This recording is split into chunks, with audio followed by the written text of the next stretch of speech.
Hey guys, welcome back to my channel. 2022 is almost coming to an end, so in this video, I'm going to share my favorite movies of the year, or the ones that I think are the best. It's hard to believe that the year's almost ending, because it feels like very recently I did my video of my most anticipated of the year, and now I've seen most of them, or all of them, and I'm just really surprised by that, because it feels like the year went by just really fast for me. But anyway, let me know down in the comments, what are some of your favorite movies you've seen this year, and what are some that I missed? I know I missed a lot of movies. I've only seen 45 this year. Last year I saw like 68, so I'm behind. I want to catch up. I want to watch more movies from this year. But right now I'm going to share my top 10 favorite ones. But before I do that, I'm going to share some honorable mentions. First off, we have Barbarian, one of the most surprising horror movies I've seen this year. I was really surprised by how good it was, and it's really weird and wacky, but definitely go watch it if you haven't seen it. Next up, Bullet Train, a movie starring Brad Pitt that I did not know much about, and when I watched it, I just had a really fun time, and it's one of the most pure, entertaining films I've seen this year.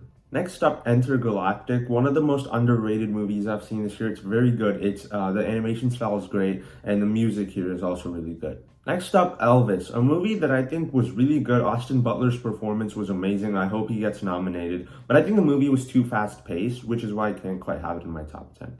And then we have Glass Onion, a Knives Out mystery, a movie that just really surprised me because I've never seen the first one, but I really enjoyed this one. I do think there's some things that can be a little bit cringy in the movie, but overall, it's very good. KGF Chapter 2 is a movie that really surprised me too. I really enjoyed it, and I saw the first one just a few hours before watching the second one, and I really had a good time. And then we have Lightyear, a movie that I think is very underrated. I know a lot of people did not like it, but I really enjoyed it. I know the twist is a little bit weird, but other than the twist, I really enjoyed this movie. And the final honorable mention, the movie that came really close to my top 10, and if you asked me like 10 days ago, it would have been in my top 10, that is Prey. I really loved this movie. This is a Predator prequel, and I've never seen any of the Predator films. This was the first one, and I really enjoyed it. I'm really surprised it didn't make it into my top 10, but it's still an amazing film. So with those done, let's get started with my top 10. And number 10 is going to be Avatar: The Way of Water. This is the movie that kicked Prey out of my list. I really enjoyed this movie. I think this did such a great job of just continuing the story of the first one, but having a more emotional and personal core to it.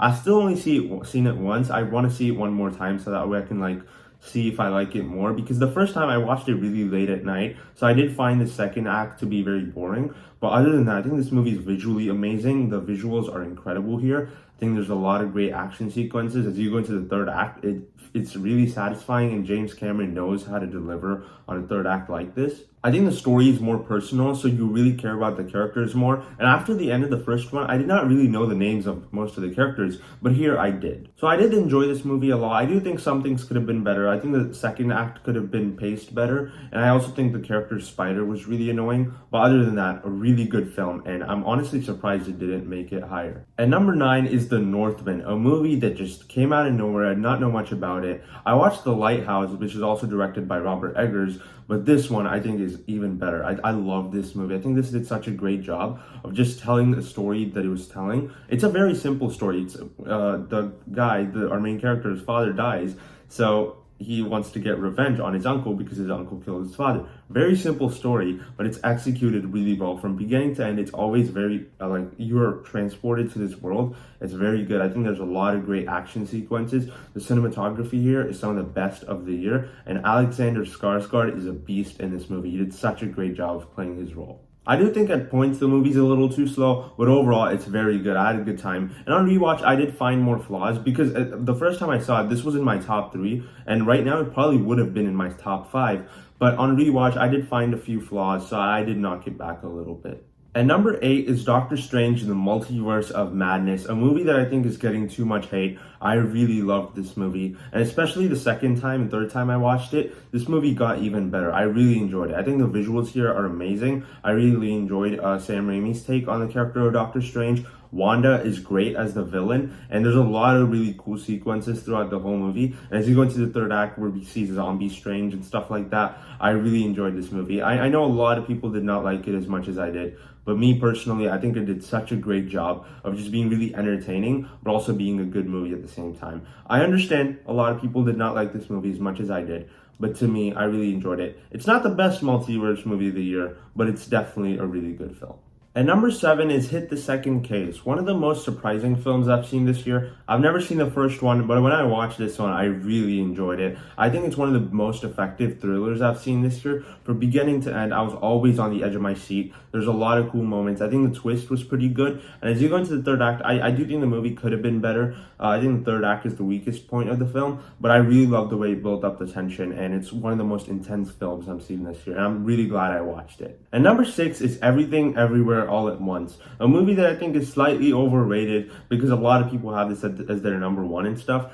I really enjoyed it, but I can't quite put it that high. Now, I do think the movie's very good. I think there's a lot of great action here. I think it's definitely one of the most unique films I've ever seen in my entire life. It does get way too weird at times, and I do think the movie's hilarious. Like, from beginning to end, there's so many moments I laughed out loud. And I know it's not necessarily a comedy, but it's still one of the funniest films I've seen this year. There's some really good performances. Their action is very good, and it's definitely one of the most entertaining films of the year. Go check it out if you have not seen it yet. But at this point, I'm assuming most people have seen it just because of how popular it got. Now, I personally think that the third act was a little overblown. I think there's too much stuff going on, so it was hard for me to focus. But overall, still a great film and definitely one of the best of the year. Before I go into the top 5, if you guys are enjoying this video, be sure to hit the like button and share this video with people that you think might enjoy my content. I really appreciate it. And if you want more content like this, be sure to subscribe. I really appreciate the support. With that said, let's get going. And at number 5 is going to be Black Panther: Wakanda Forever, a movie that I did not think was going to be as good as it was because of everything that happened behind the scenes of this movie. Chadwick Boseman passed away, and there's so much stuff that just happened, and even COVID, that also had an effect on this movie, but it still turned out really, really good, and I think Ryan Coogler did a great job directing this movie. I think on a story level, it's slightly better than the first one, and I think it did such a great job of just being really emotional and respecting Chadwick Boseman's legacy, and that's what this movie's really about, just about him, and the characters in this movie are grieving, so that's really what the movie is about.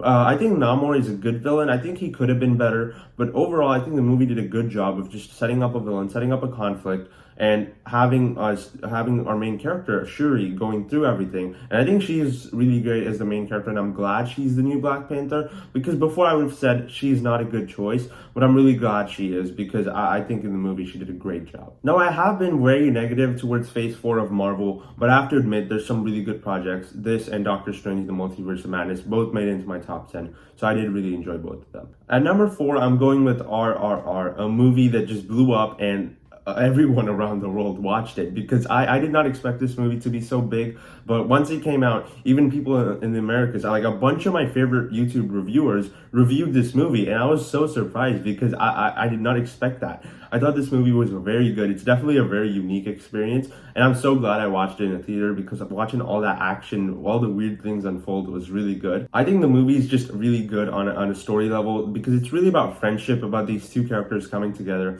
And obviously it does have stuff to do with the British Empire, but really the movie's about friendship, and I really appreciated that. But still, it still has some of the best action I've seen this year. It does get a little bit overblown at times, but I still think it's very entertaining. I think there's some really good moments.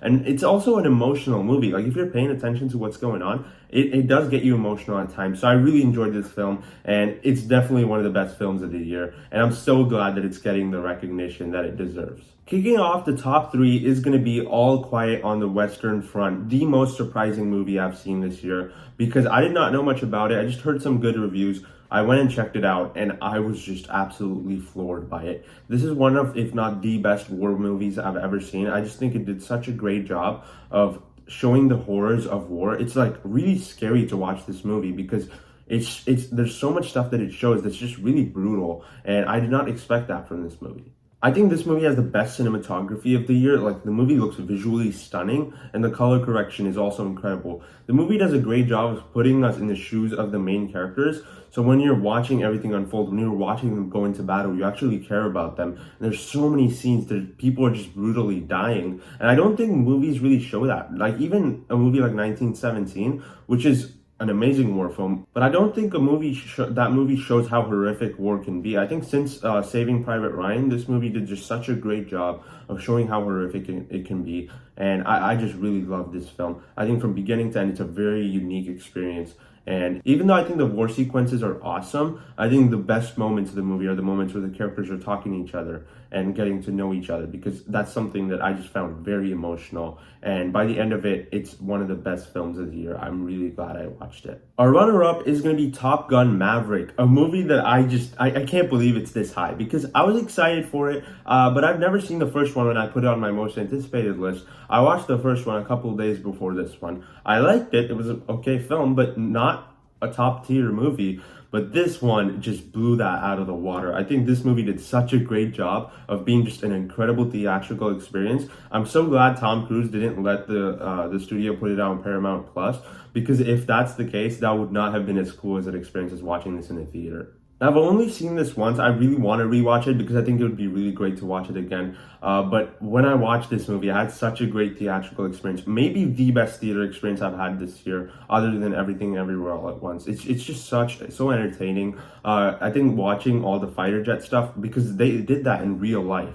So that made everything even more intense. And as you go into the third act, which basically kind of copies the ending of Star Wars, I still thought it was really great. And I loved the fact that Tom Cruise got to make the movie he wanted to make. I think Miles Teller was great. And from beginning to end, it's one of the most entertaining films I've seen this year. But it also brings back a lot of nostalgia. So I loved this movie. And I personally can't believe how much I loved this. Now, I could kind of switch this and All Quiet on the Western Front, because I think both of them are just great. But I think because I watched this one in the theater, I just have more of a fond memory of it. So I do think this is slightly better, but both of them are still incredible films. But at first place, my favorite movie of the year, of course, is Morbius.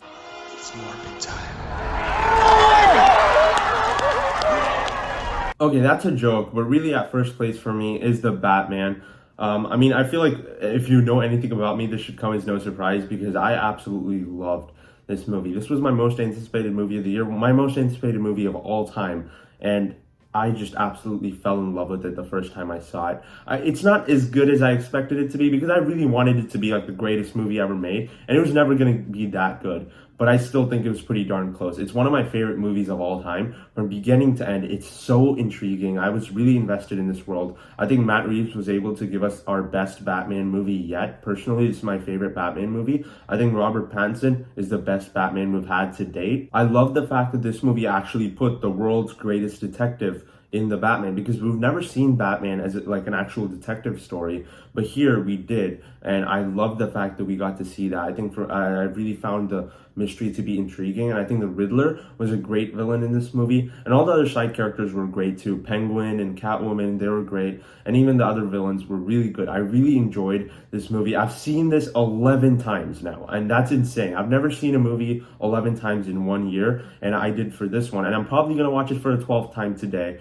because I absolutely love this movie. And I want to end the year off watching something great. And I'm probably going to do this. And I love this movie. And I feel like this should come as no surprise. And it's not the Morbius, it's The Batman. The Batman is my favorite movie of the year. And I just absolutely love this movie. So in my opinion, it's the best movie of 2022. Thank you so much for watching this video, guys. Be sure to let me know down in the comments what are your favorite movies of the year and what are some that I missed. I'd love to know your thoughts. And I hope you have a wonderful last few hours of 2022. If you enjoyed this video, be sure to hit the like button and subscribe to my channel for more videos like this. I'll see you in the next one. Bye.